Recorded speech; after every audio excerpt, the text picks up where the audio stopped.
Glory to God the Father and Son Yeshua Mashiach. Hebrews chapter 10. For the Torah has in it a shadow of the good things to come, but not the actual manifestation of the originals. Therefore, it can never, by means of the same sacrifices repeated endlessly year after year, bring to the goal those who approach the holy place to offer them. Otherwise, wouldn't the offering of those sacrifices have ceased? For if the people performing the service had been cleansed once and for all, they would no longer have sins on their conscience. No, it is quite the contrary. In these sacrifices is a reminder of sins, year after year. For it is impossible that the blood of bulls and goats should take away sins. This is why, on coming into the world, he says, "It has not been your will to have an animal sacrifice and a meal offering. Rather, you have prepared for me a body. No, you have not been pleased with burnt offerings and sin offerings." Then I said, "Look, in the scroll of the book it is written about me. I have come to do your will." 1. In saying first, you neither willed nor were pleased with animal sacrifices, meal offerings, burnt offerings and sin offerings, things which are offered in accordance with the Torah. And then, "Look, I have come to do your will." He takes away the first system in order to set up the second. It is in connection with this will that we have been separated for God and made holy, once and for all, through the offering of Yeshua the Messiah's body. Now every Kohen stands every day doing his service, offering over and over the same sacrifices, which can never take away sins.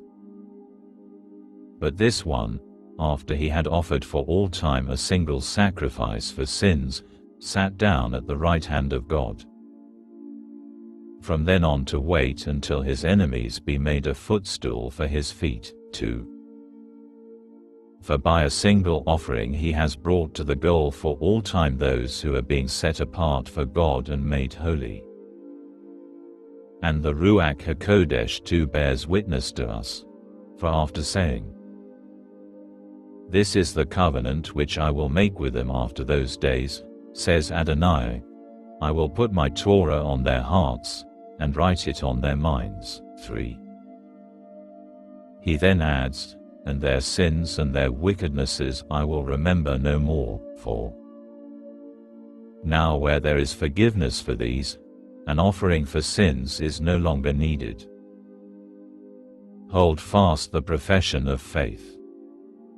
So, brothers, we have confidence to use the way into the holiest place opened by the blood of Yeshua.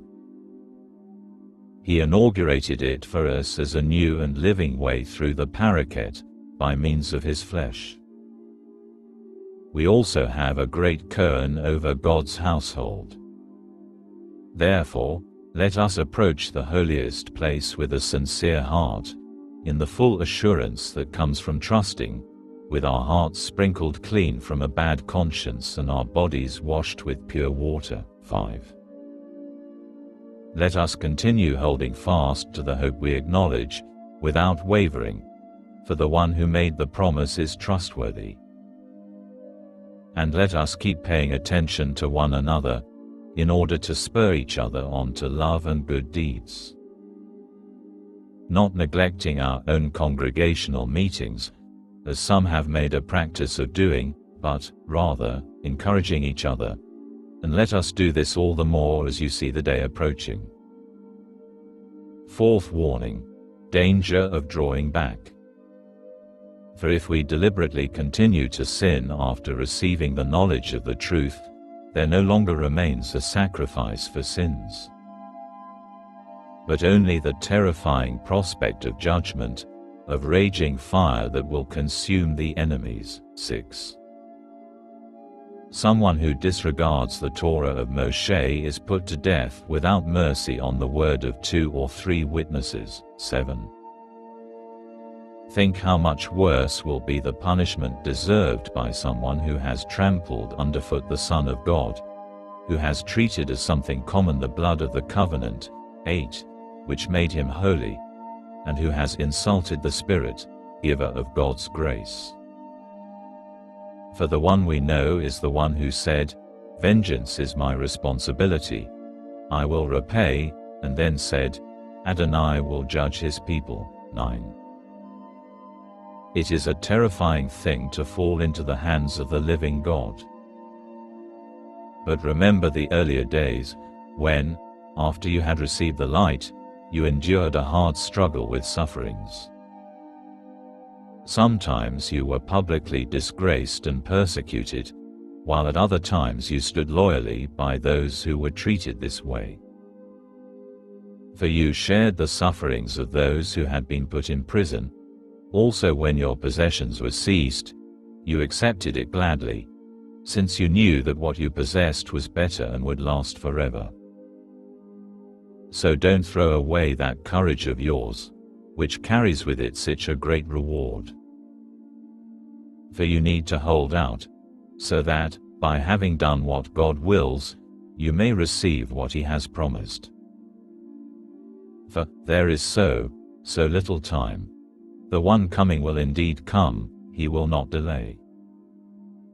But the person who is righteous will live his life by trusting, and if he shrinks back, I will not be pleased with him. 10. However, we are not the kind who shrink back and are destroyed. On the contrary, we keep trusting and thus preserve our lives.